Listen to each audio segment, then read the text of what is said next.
Good morning, everybody, ladies and gentlemen, kids of all ages, boys and girls, everybody in the hobby. Good morning, and welcome to your Hobby Hotline, episode number Big 130.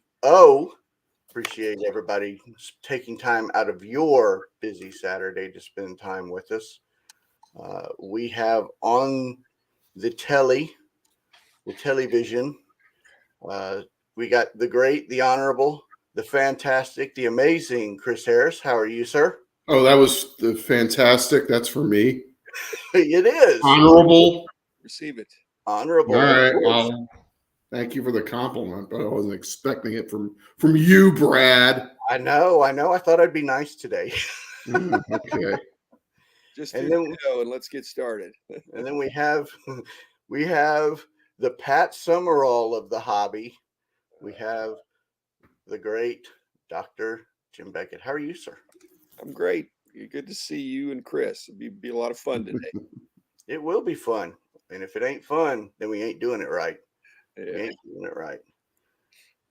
We ain't doing it right. Well, I want to say thank you for joining us. The Shop Moco having us up on the screen up there at the store. We really appreciate it. Thank you very much. I want you to make sure that you hit that like and subscribe button. And I'll put this down here. Make sure that if you have any gripes, comments, or any gripes and complaints, it's at Sports Card Nation 1. And if you've got any comments that you'd like to make, questions, we're in the chat, and feel free to jump in and join the show. Now that all the housekeeping's done, wanted to say thanks for everybody at first. About a month ago, I started a new job, kind of disappeared from the hobby a little bit. I have spent the past month about 6 hours a day watching videos and training.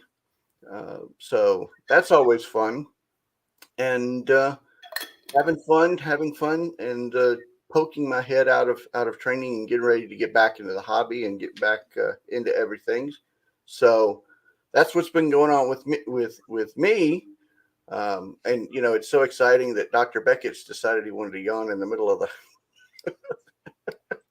Yeah, what are you doing? Because I'm wondering if there's a hobby tie-in there in terms of your professional expertise and what you're selling now. So Actually, there is absolutely none. I went right back into technology.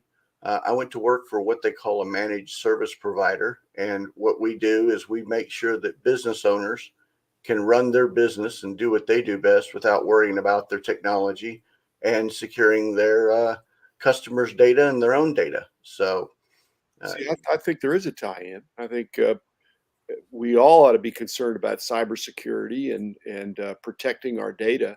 Not that I think you're probably doing corporate customers. You're calling on corporate customers, but individuals, need to protect their stuff. So I'm not saying there's a business there, but I think a lot of people in the industry are pretty cavalier about how they handle their personal digital security. So that's just my soapbox. So if you inject that into some of the things you're talking about, there's surely some helpful tips. most definitely. And then, there are a couple of corporate hobby people in the DFW Metroplex that have already decided, now that I'm out poking my head out, that I need to go out and shake hands and kiss babies and say, hey, what are y'all doing? So that's probably not next week.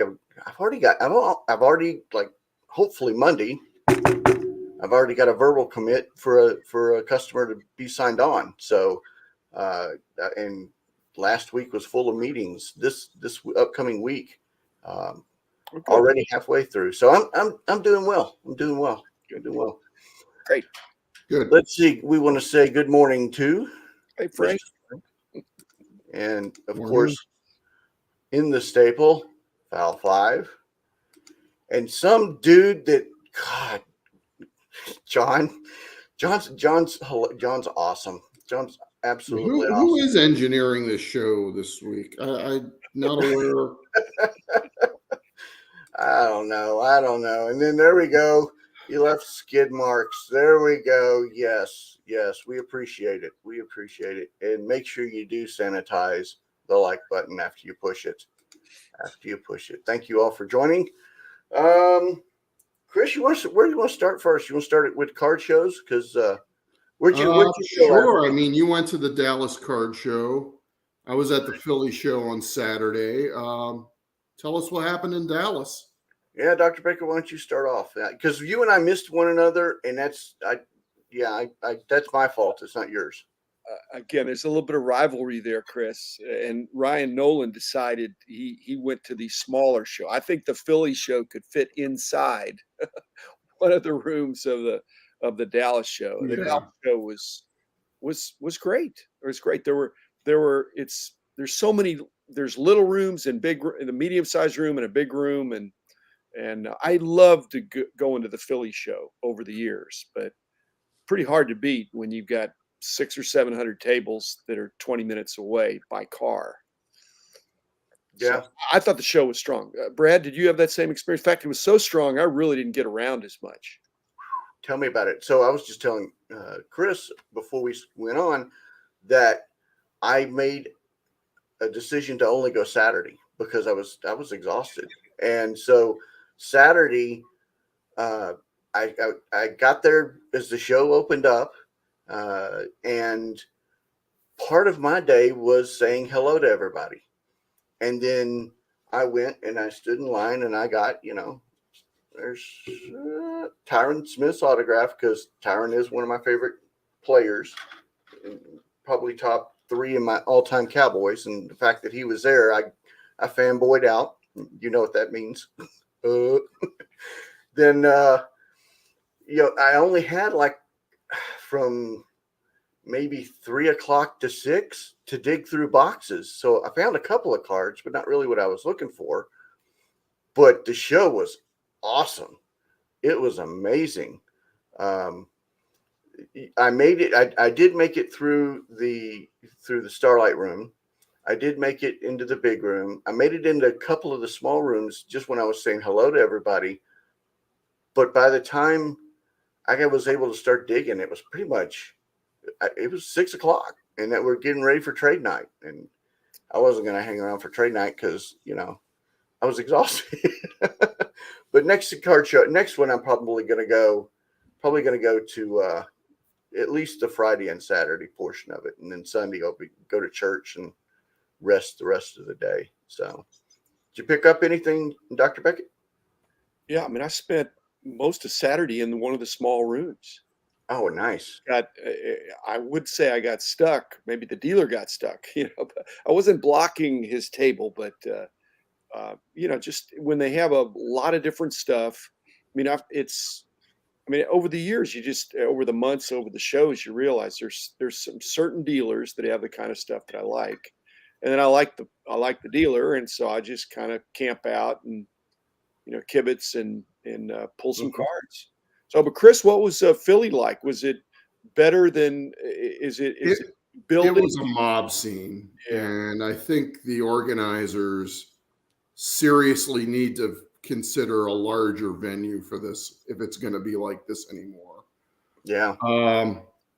I guess about a decade ago, it moved from the Fort Washington Expo Center, which was a very large industrial building, to the basement of a casino in Valley Forge, which is about a third of the size. Oh, wow. It's only about 100,000 square feet. And, for a few years there, that was adequate.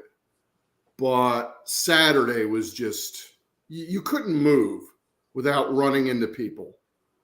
You couldn't get to tables and look at dollar boxes because there were already 3 or 4 people deep at tables. I was considering going on Sunday as well, but they were going to have over a dozen players from the Super Bowl winning Eagles signing. And that was going to be even more of a crowd. Mm-hmm. So I just decided, no, I can't deal with this, with crowds like that. I mean, I hate to say this, but it's probably the least amount of fun I've had at a card show in a while. Well, that's disappointing. That's very disappointing. So, Well, Chris, um, is it true that Dallas seems to be 80-20 new stuff over vintage? A lot of vintage, but out of 600 Yeah. booths, tables, and that Philly's the other way around, 80%. yeah, it's, I don't know, 80%, I'd say about 2-to-1 vintage. Yeah. It's a very vintage oriented show and has been for a while. Since the beginning, really. Yeah. Maybe the junk wax era had a lot of, but New stuff. over And, these many years. you do see you do see those dealers with racks full of retail blasters. Wonder where they got them from. Yeah. But yeah, it is a largely vintage slanted show. So Can I give a tip that might apply to anybody, but it certainly seems to apply to me? And maybe it's because, some of the dealers know me and I have some level of reputation. But when I've made deals, and looked at the bargain boxes for some of these dealers, and I come to the same guys every time. And again, this may apply to you, Brad. It would definitely apply with respect to Rich's old stuff. But what I find is if there's 3 or 4 people, Chris, in front of the table, sometimes the dealer will say, "Hey, come on around back." you know, Yeah. and, there's let not me even room in the back though. no, well, behind their Because table. everybody's behind the table because everybody's Yeah. packed in. Well, I'm just saying, if you're a recurring customer, they find a place for you. I've seen you camped out at Rich's, Brad. I mean, he's going to make a place for you. And Yeah. so if you're just a random customer coming up, you're trying to get some elbow room. But if you're a recurring customer, then they want you to have a spot. They want you to sit down and make yourself at home and pull generously. Yeah. Yeah, there's a question. There's a comment here, and I kind of want to address it. I'm trying to get to it real quick. 2 small stories, and I'll tell this one first. There was actually grumblings among the people that had tables there that were saying that the Dallas show is starting to get to be too much, too often, and 2 months in as a dealer, it was becoming cost prohibitive with the cost of the table, and then the hobby money. Can you replace, after spending X number of dollars, your budget? Can you continue to do that every 2 months? And it wasn't just 1 table or 2 tables or 3 tables. It was almost in the double digits that was saying this. Do you what is I'm kind of interested in what your opinion is, Dr. Beckett. As a former promoter, as soon as that double-digit complaining list gets bigger than the more than double-digit list of wait list of dealers that want tables, I mean, Kyle, I think has this delicate balance. He wants to provide a good experience for the dealers. I think he really gets that, but he wants to provide a lot of variety for the customers. If the customers say there's too many shows, and if the dealers drop off to where he's got unsold tables, yeah, he'll do something. But right now, it still seems to be working for most of the people. I agree, because but if you go to the main room, it's all the same or very similar graded cards. So as someone who, as a consumer, it's great because there's competition.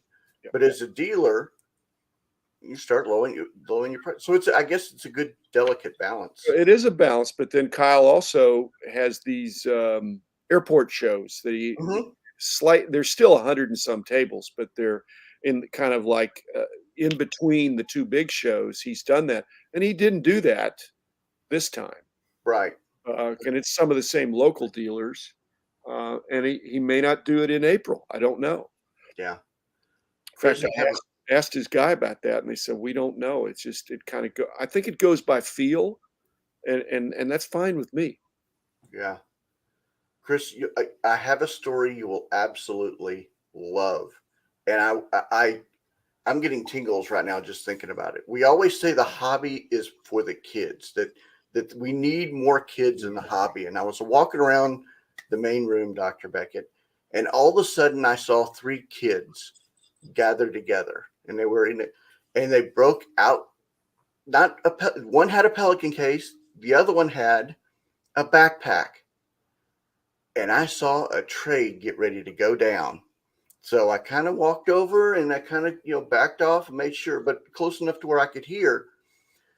And it was really, really cool to see what we as hobbyists watch kids make this trade. And I remember too, it was a 2-for-1 deal. It was a Patrick Mahomes rookie card, ungraded, for a Josh Allen graded rookie card and something else. And they were trying to work the deal, and of course, they got their phones out and they looked at eBay comps. But at the end of the deal, it was like, well, I don't really like Josh Allen that much. What else do you have? It came down to players. It didn't come down to the money was okay, but it came down to players, and it was so refreshing and amazing and awesome to see. They didn't do the deal, but I did. I went up to him afterwards and I said, "Hey, how come y'all didn't do the deal?" And it wasn't a money. It was, we just didn't like the players. Like the player. And I'm like, wow, how cool was that? I mean, a real trade where eBay comps weren't the deciding factor, or slabbed or not. It was really, really refreshing and cool to see. I was just, it warmed my hobby heart. It really did. Because that's, in a sense, that's what I believe we need more of. So I had to tell that story. When I saw it, I was like, oh, I almost took a picture, but because it was kids, I was like, I don't think I need to do that. But I thought it was really, really cool. And I just had to share. I had to share because of that. So, what'd you pick up, Chris? Anything? Well, I did run into one dealer that had a nice box of Jeter inserts. And, Oh, cool. I was able to knock off a few sets. My wallet took a pounding on it, but Yeah. what are you going to do? It's Derek Jeter, and these are the last cards that I need to dust off an insert set. So, yeah, I know Suze would be disappointed. Yeah. So, anything specific you picked up, Dr. Beckett? Yeah, I mean, I have one thing to report, I guess, because I try to have sports card insights that apply to anybody that's listening. But I realize that now when I'm sitting in a bargain box, say a dollar box, and I'm going through it, I'm really concentrating on it, and but I'm not using my sense of smell. I'm not using my mouth. I'm not using my ears. I'm just using my eyes. And so I'm quickly scanning the cards, see what I want. But that doesn't mean my ears and eyes are turned off. I mean, my eyes are on the cards, but my ears. And so it's amazing if you camp out at a place, in a strategic place, what you overhear to your left or your right about.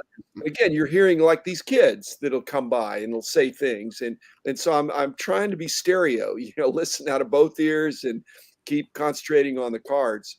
But what happened this time is I had a situation where the dealer that I was buying, and I was way on the side of his table, but I heard him negotiating a deal with somebody that was one of his, and somebody that wanted some other stuff, and he was going to buy a bunch of stuff, and he was saying what his prices were for buying, and I thought, wow, I'll take that deal.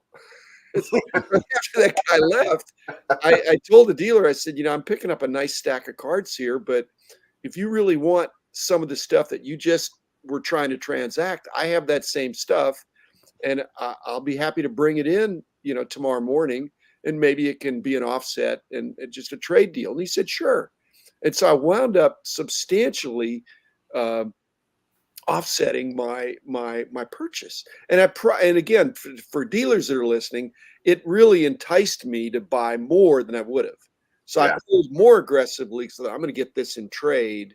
and I didn't take a huge haircut, but obviously I don't expect to get exact value for value when somebody's got a paying for their booth space and their helpers and stuff like that. But I got a fair deal, and again, it made it more fun going through the cards. But I wouldn't have picked up on that if I had not heard. The other thing I heard when I was sitting there is somebody said, said something about, and this is the second time this happened, that he said something about BGS and then the one guy, and this is 10 feet away, but I'm kind of in the corner, and he says, it's too bad Dr. Beckett's not alive anymore. Because we don't like what's going on to the company since he's been gone. I went, hey, dude, I'm breathing. I'm not just using my eyes and ears. I'm using my nose and my mouth to breathe, breathe in, breathe out. So I'm still alive. But there were some other guys there that said, no, he's still alive. He's still alive. Oh my gosh. I'm alive. That's fodder. That's I'm using that later. Just get ready. I'm using that later. Well, we beat card shows like a dead horse. There you go. How about let's talk about what the players did, and players and owners in baseball. They did something, didn't they, Chris? Yeah, they agreed on a new collective bargaining agreement. Yeah. We're going to have a season after all, albeit a week late, but yeah, we're getting 162 games. Yes. So what do you think about the one thing that surprised me was that the players agreed to a universal DH. I know that it didn't surprise me at all, because that's another slot. Yeah. Big money veteran that you can get some a job. So I know. I was just really because I thought it was, me personally, I thought it was unstable that you had DH in one and not DH in the other. But I've always thought it was unstable. But I thought that was weird. So that was one of the things. Let's see, what else was there? There was they ended the shift. Not yet. Yeah, maybe next year. Process for evaluating, and it's loaded with the MLB types, but we'll see. It's like in baseball and softball and things I've played. You're kind of in position, but sometimes you're moving with the pitch and stuff like that. So if they say that only two infielders can be must be on either side of the second base, then for the lefty pull hitter, the shortstop's going to play dead on right at second, and the third baseman's going to move over a little bit. But with the pitch, they're probably all going to keep moving to be expecting this dead pull. Yeah. And why hitters don't adjust, I don't know. But why left-hand hitters just don't drop a bunt down the third base line? They just they don't want to mess up their stroke. Yeah. So yesterday, spring training started on the 11th. Tomorrow is mandatory report date. Spring training games start Thursday, and then April 7th opening day, and they're going to do double headers to kind of make up the games that. But that's probably the part that I like the most, because we're still getting 162 games. We're still getting a full slate of games, which I was glad, because then they didn't have to go monkeying around with the schedule. You're still going to see all the teams. And, for me, the Phillies are coming to Texas, which is really nice because I like Rhys Hoskins, so I get to see him. The Braves are coming to beat the Rangers on April. I mean, so you get to see all the teams, I guess is my point, which is really nice. I'm glad they didn't monkey with the schedule to try to get everything in. So I like the fact there's not going to be any more 7-inning games. Yes. That's phantom ghost I'm runners on second to start extra innings. Yeah. Gimmicks and the one thing, maybe you guys could comment on this, is that I think expanding the amateur draft and international draft, Yeah. those kind of things, that actually could have an impact on the hobby in the sense that it's going to bring more scrutiny to evaluating, and where somebody fell in the pecking order of the draft. Because it's hard to prospect in baseball, for Very hard. really young guys. Very hard. That's one of the things because Jack Leiter, the Rangers picked up Leiter in the first round last year. They're already slating him for AAA this year, or even maybe even coming to Frisco. If he comes to Frisco, which is the AA, that'll be nice. But to have those young kids all the way down in low A, single A, it could take years, or if ever they ever come out. So Yeah. Even probably more than any other sport, the baseball draft it's a crapshoot. I mean, yeah, you get a first round, even like a top 5 pick. There's no guarantee that this guy is ever going to even play in the majors, much less become a regular everyday player. yeah, which makes me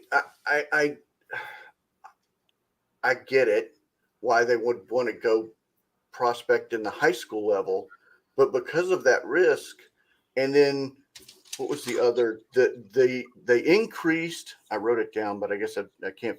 The pay increase for first year players went up during these negotiations, which is nice. I mean, more money's nice, but that's a bigger risk for a kid coming to high school when you don't know. I mean, I think you should go to college at least for a year or two and play college ball before you're ever eligible. And this is me being, having to go into that area. I just think they need to play college a little bit. I know that's more wear on the arms, but you get a little bit more experience before jumping into. Chris, what do you think? Well, it depends on the player too. I mean, you could just I think if you commit to going to college, you have to spend 3 years before you're eligible for the draft again. And in those 3 years, some players could develop into, what could have been a late round draft pick or even an undrafted free agent into a legit prospect. But at the same time, you can go from being, a first round pick out of high school and maybe blow your elbow out in college and not get anything. Yeah. So it's a Go risk. ahead, Go ahead, Dr. Beckett. Well, You look like you could say something. I just don't know many college graduates that have a starting salary of $570,000 or much less $770,000 or whatever they're up to. So the chance at that is pretty hard to pass up on, Brad. If you were a really good high school player and there's interest in you in the draft, going to college might seem like a detour if you have draft bargaining power. Like I say, with an expanded draft, you're going to see, and you can make your demands. And a lot of these first round picks that come out of high school, they negotiate not just a 7-digit signing bonus, but also tuition benefits as well. So they go to college in the off season, and the team pays for it. I saw some stuff in the comments in the chat about the increasing the size of the bases, and that sounds pretty innocuous, but there may be more to that. If the bases are a little bit bigger, does that decrease injuries? Does that make it shorter? Is it easier to steal bases? If first base and second base, does it also make it easier for the umpiring to be digitized with respect to those bases of phantom swipe, double plays and things like that? That there would be sensors on these bigger bases, and you're giving the shortstop and the second baseman a little more base to push off. But I think it might be a bigger deal than we think. Yeah, like so. I like the pictures where you got Ricky Henderson holding up a base about twice his size. I mean, that was funny. That was funny. But if you do think about it, you got shorter distances. It shaves off an inch off each one, and that's again, Even it's that Seconds. small little margin might be just Yeah. enough. You got to have that. I mean, that's for that throw from catcher to second. Yeah. Man, that's seconds. That's 2 or 3 seconds. That could mean an out or a safe. I mean, that's huge. That's huge. So go ahead. Go ahead. I just think that they're going to have that some of those close calls at first base without. I mean, there could be sensors, on this new bigger base. That does the foot get there before the ball? Whether it's sonar or some kind of a thing. I just think they want to move toward instant replay that's not just based on low tech camera, but also the sensor in the base. Yeah. Yeah. Well, I was thinking about this. I was listening to your show, Dr. Beckett, and you were talking about Bowman coming up and what Bowman and Tops and the new college formats and everything that I find that extremely interesting because now you can go back to more college and more high school with I just think that's an interesting conversation of what the possibilities are now to be able to do first round, second round, third round. Because I'll give you the example of Jack. Again, I go back to Jack Ladder because he's a Rangers. But when he was drafted, I went back to try to get cards of him just because he was a Ranger. And I had to wait. Well, I think baseball is different than football and basketball because with football and basketball, you're more likely to have NIL opportunities if you go to college. And so I think baseball gets a break there. I don't know that. I mean, college baseball is great and everything, but it's not like college. Yeah. Sorry about that. So, I mean, that's what I think. I mean, if you're a young, if you're a 15-year-old, if you're a multi-sport athlete, you're playing 3 sports in high school and you're the top guy in your district or in your region, you'd have a dilemma of which sport to pick. But you have lots of financial opportunities in all of them. So you ought to just pick what you like the most and what you think you'll do the best. But yeah, I think it's amazing. If you compare it to 5 years ago, the opportunities that these younger players are going to have with NIL and the expanded draft and the bigger money. So yeah, Chris, what do you think? I mean, because the thing with baseball is that regarding NIL is that we've kind of had a version of NIL in baseball for a while now, and that's the USA baseball license. Yeah. And they have the collegiate national team, the 18 and under team, the 14 and under, the 16 and under teams. And I think Panini's had that license now for close to a decade. Topps had it in the early 2000s. Upper Deck had it in the 2000s. But the thing is, I don't see a whole lot of demand for USA licensed cards compared to a first Bowman card in an MLB uniform or a traditional rookie card. I mean, you take a product like 2010 Bowman, and I think that was the first year Topps had the USA license.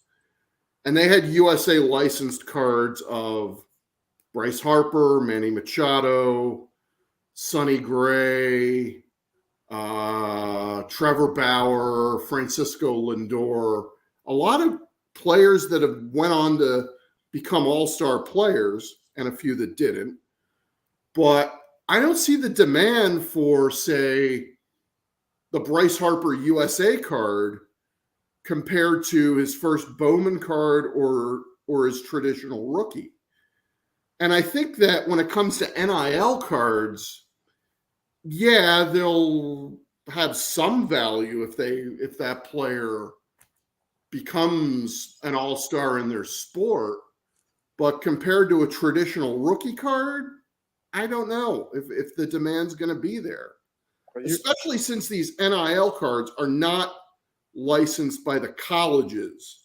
They just feature the player in like an airbrushed uniform. well, you are exactly correct for a 2022 perspective. But whether that'll hold true, Chris, in 2025 or not, I don't know. We think it's just going to be business as usual, but you never know that when people are evaluating what they want to spend money on, those Team USA kind of cards may look more appealing at the lower price point, which increases the demand and bumps up the price. But you're exactly right now. Um, I mean, I, and that's not to say that the Bryce Harper USA card is not a valuable card. It is. right, but It's just that compared to his first Bowman card, which came out the year later, and his rookie cards, which came out 2 years later, I'm just saying there's that not really those that much demand for it comparatively, but comparatively. those relationships, they're not fixed. They're fluid, but it's the way it's always been. There's kind of a pecking order, but it could flip. It could flip, or it could get a little closer. Well, what's interesting is y'all are talking about the USA cards. I went back and I've been trying to pick up the USA autographed cards because I thought, okay, well then USA, if I can't get the Bowman first or any type of autographed card in player uniform, let me go back and look at the USA uniform, the USA stuff. And they're still just as expensive as the regular. And I found that puzzling that the autograph stuff is either the same or very very equal to the license or the logo stuff. That was just very interesting, and so I've taken a look at that, and that's what really got me more interested into this Bowman University platform, and then the conversation of them going Fanatics possibly going more regional in the last comments that they made. So I it really, I guess maybe because we have University of Texas at Arlington here that has a fantastic baseball program. To me, that kind of gets me a little excited that we've got younger players, possibly autographs of earlier stuff that's not MLB branded. I don't know. I don't know. So that's where that was going. Was that train of thought right there? So I put the comments in that nobody wants to talk to you, Dr. Beckett. I don't know why. I don't know why either. I mean, You're such a we nice all know nobody wants to talk to me. Trying to be a listener. So I hear. I'll put it in the chat again. Call in and talk to Chris. He feels lonely. There, yeah. we got it. I mean, we can move on to football if nobody wants. Yeah, good morning, Scott. Good morning. We can talk. We can move to football. Prism is. We've got all the pushes of everything, and well, we'll start with this.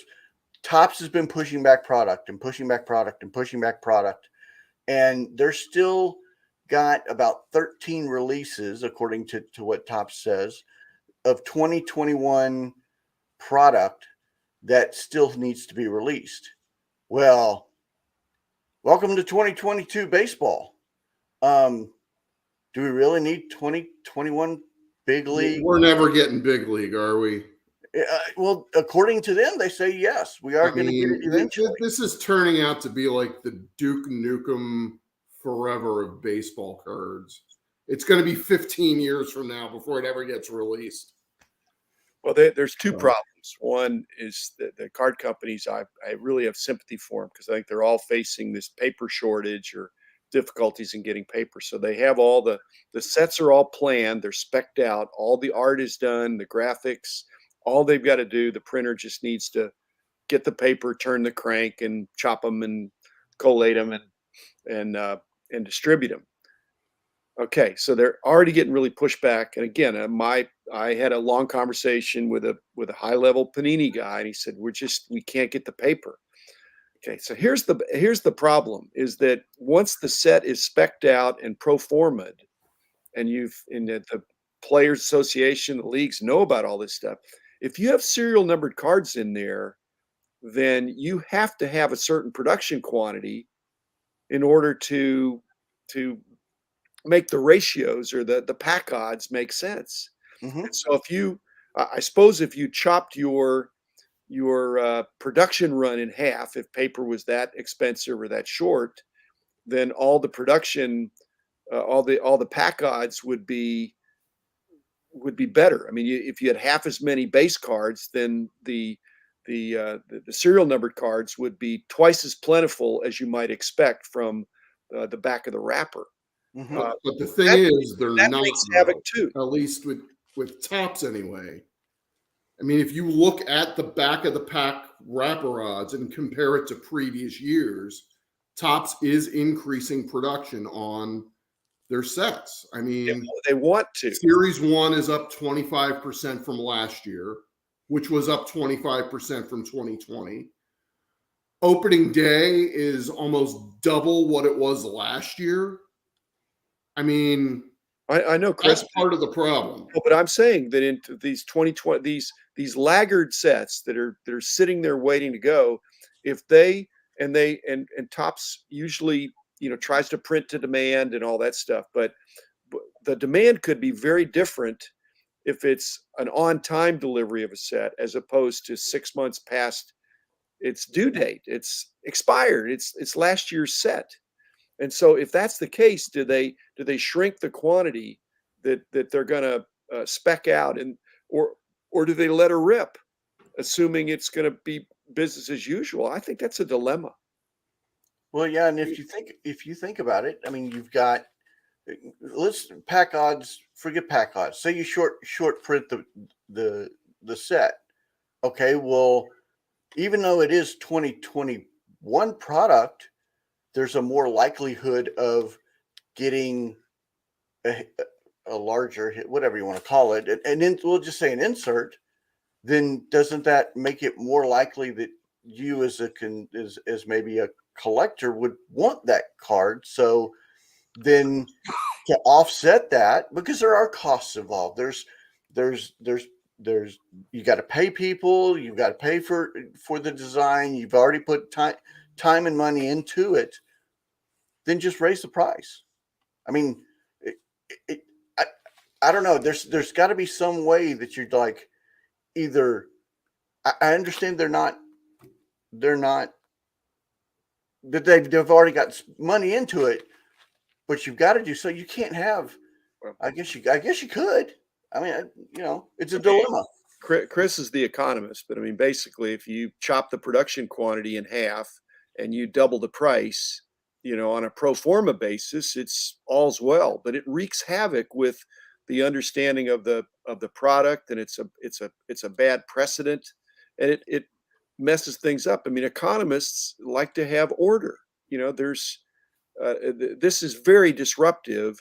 That the pack odds, if they would not be accurate, and if they'd be way better than what is suggested, either the primary market or the aftermarket will figure that out. So, Chris, what's your economic analysis on this? Because I think there may be some action here. Well, depending on how you treat that. I think it's pretty telling that the products that are being delayed are not I don't want to use flagship products, but they're not the staple products. They're kind of low margin products like Big League. Fringe. They're kind of one-off products like the 70th anniversary Chrome set that was supposed to be out last summer and still isn't out. That's, I think, a 700 card all Chrome set with all the 52, with all 70 different designs. Yeah. Panini Prism draft pick baseball still isn't out. I don't think anybody's really excited about that. But again, it's a lot of these low margin products that are being delayed. Their flagship products like Flagship, Opening Day, Heritage, they're coming out on time. Mhm. It's again the low interest, low non-staple products that are being delayed. Well, So, here's one more thought when we're talking about baseball, we're talking about tops, because a lot of your examples, Chris, Yeah. were that.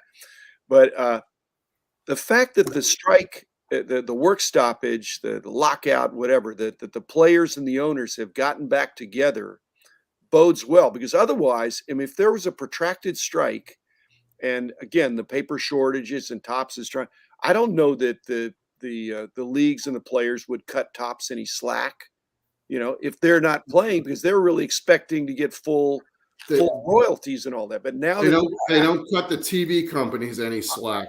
I don't. They get paid whether they play baseball or not. And Right. same thing with Tops. Why be in a hurry to Yeah. to pay extra for press time, or pay over for what paper's worth in order to get a fringe product out there for a sport that is not playing? Now they're going to be playing. They're going to play 162 games. So hopefully, all the stuff we're talking about resolves, that baseball can be a happy family again, and Tops can jump back in. Well, I kind of wish Susie was on the show this week, because I always had this wonder if there was, because she used to work at Tops, Right? if there was some kind of strike contingency plan, if she was aware of. Something I always wanted to know. I doubt it. So, Again, the Well, players love having those royalties from the card companies. yeah, well, let's flip to. We talked about that. You mentioned this, Dr. Beckett. Let's flip to Panini, and I don't. I almost think this was done intentionally, where they said, "Okay, we know we're going to be late.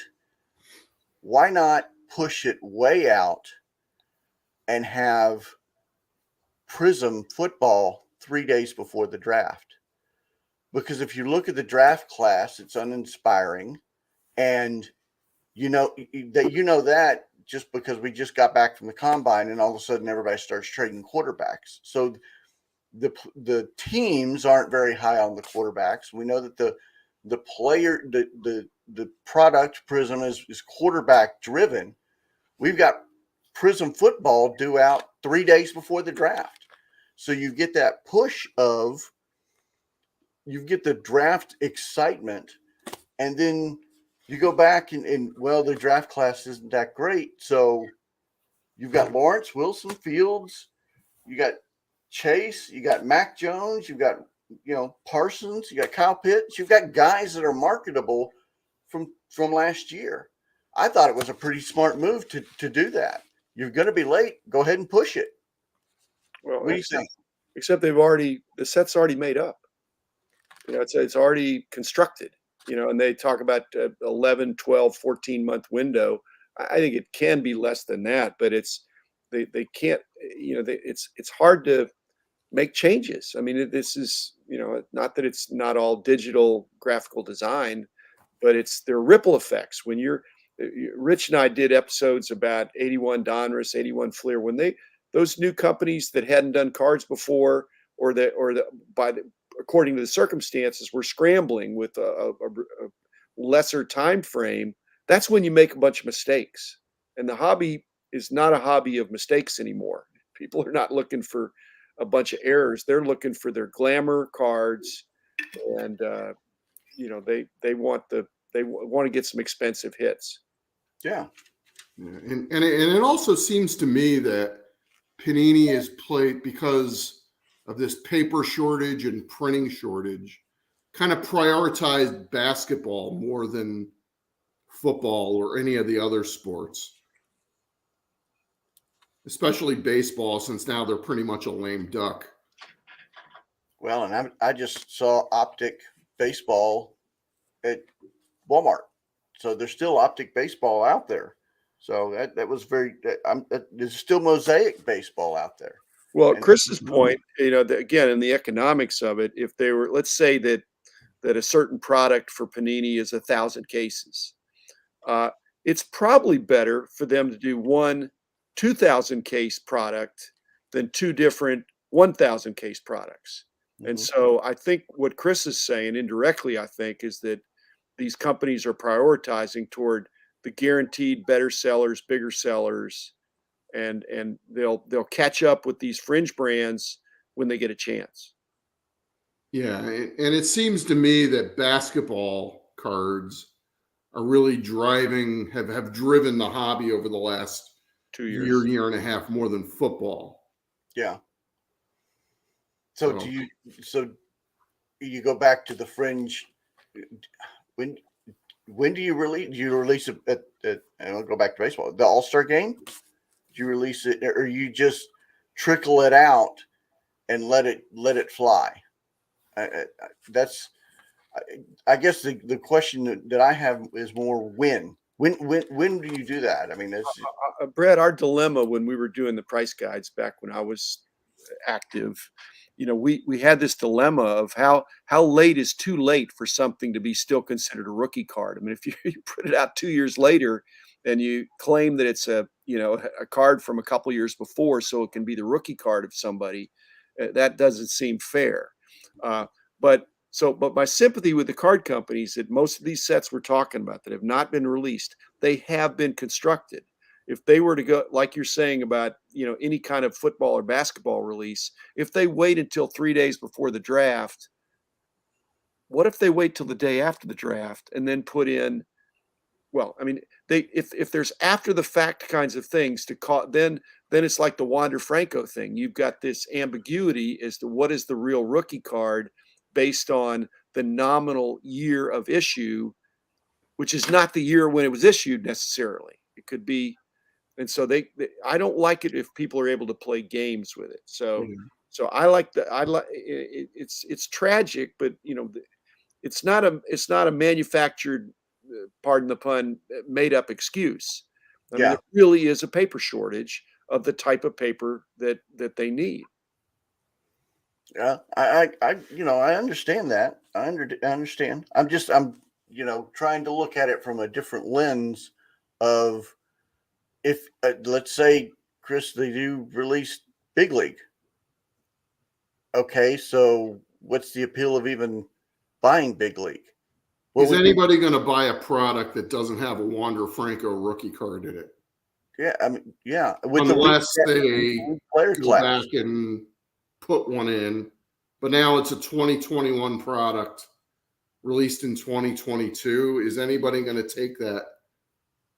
I mean, my solution for Big League is they should just rename it opening day and make that opening day. Well, let's talk about But that's neither here nor there. yeah, I understand the That was a dilemma. discussion they may have had 6 months ago, Chris. I mean, I just think they're in process. They've either got to pull the plug or they've got to go forward when they have that opportunity. But Yeah. I think your Cut your ideas are losses. not bad. They're good, but I just think they surely have considered all those things. But it's dragging on and it's getting worse. And now that baseball's playing, there's going to be some demand now. It could be, and you've got the second year rookies that they're getting another off. I know. I feel the same way, Chris. I feel the same way. But the players are now getting another full spring training. They're getting another, set of innings to improve. All of a sudden, a player pops. Casey Mize pops, then you release your product. Then do you go after the Casey Mize rookie cards because they are rookie cards, and instead of going back for 2021, you've got product sitting on the shelf now. I don't know. I don't know. I know they're going to go for it. If anybody thinks it's a rookie card, they're gonna chase it. Now, to Chris's point, they may not pay quite as much. I mean, but if somebody can call something a rookie card, regardless of when or where it was produced, there's going to be some market for it, and it'll fall into the order of desirability. But it's not going to be trash. It just might be valued a little bit less. Yeah, Rich is putting Rich has a question. We are waiting. Yeah, we're waiting. We're waiting. This is a heritage last night. When I stopped to LCS, reserved my 222 heritage boxes last night. The owner mentioned he has to worry about 3 stores. He had 20 SKUs coming this last week. Is that too much for any week? That's an interesting question. Yeah. Well, no, he doesn't mean 20 boxes of heritage. He's talking about 20 different hobby products. Yeah. 20 different kinds of brands and things. That is too many. Yeah. That's only 1,000 in a year. Yeah. So. And to be fair, some of them may be different configurations of the same product. It's too many. You know, like for example, I was at my card shop yesterday, and Topps just released a new Formula One product, and there's 2 different configurations of it. The boxes look exactly the same, but one is guaranteed. Well, you're not guaranteed autographs in one, but you have a shot of an autograph in the other. But, same product, different SKU. Test marketing, maybe. I think what you feel. But yeah, I mean, 20 different products in 1 week. And then they complain that we can't get products out to the hobby on time. Really? I mean, maybe we don't need this many products. Yeah, but maybe that was one shipment from a distributor. Yeah. Or I just don't know. But it's too many. If you're trying to do cash flow, I used to have a card shop. The card cash flow can be tricky when you have all those products coming in. Unless they're all going out the door that same week, then there may be some credit card balances there. Yeah, and then as a consumer, you've got analysis paralysis. Yeah. I'll take one of each. I don't think people can do that anymore. What's new? Okay, I'll take whatever's new. Can't do it. Yeah. Well, I got 20 of them up here.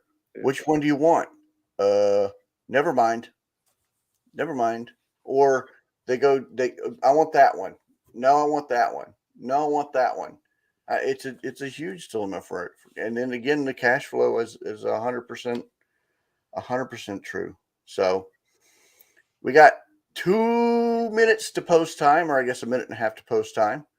I'll say thank you for spending time with us spending your time with us on this Saturday, baseball and talk. And the time sure does fly. Yes, it does.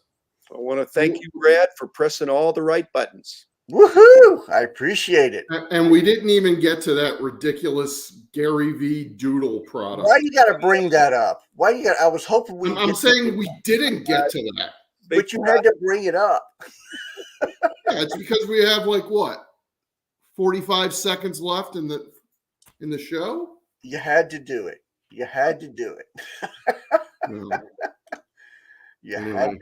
I am going to the Mint Collective, so I'm sure I'm going to find out all about that. I don't understand it, but maybe I'm not supposed to understand it. We'll see. Maybe we're not. Well, maybe not. Well, we thank you for spending time out of your day with us. Questions, again, gripes and complaints, that goes to @SportsCardNate1. And any compliments. What's your Twitter, Chris? I forgot. Stale gum. Stale gum. Yeah, send your complaints. All right. Y'all have a fantastic day, and thanks for spending time. And skid mark. Keep on rocking in the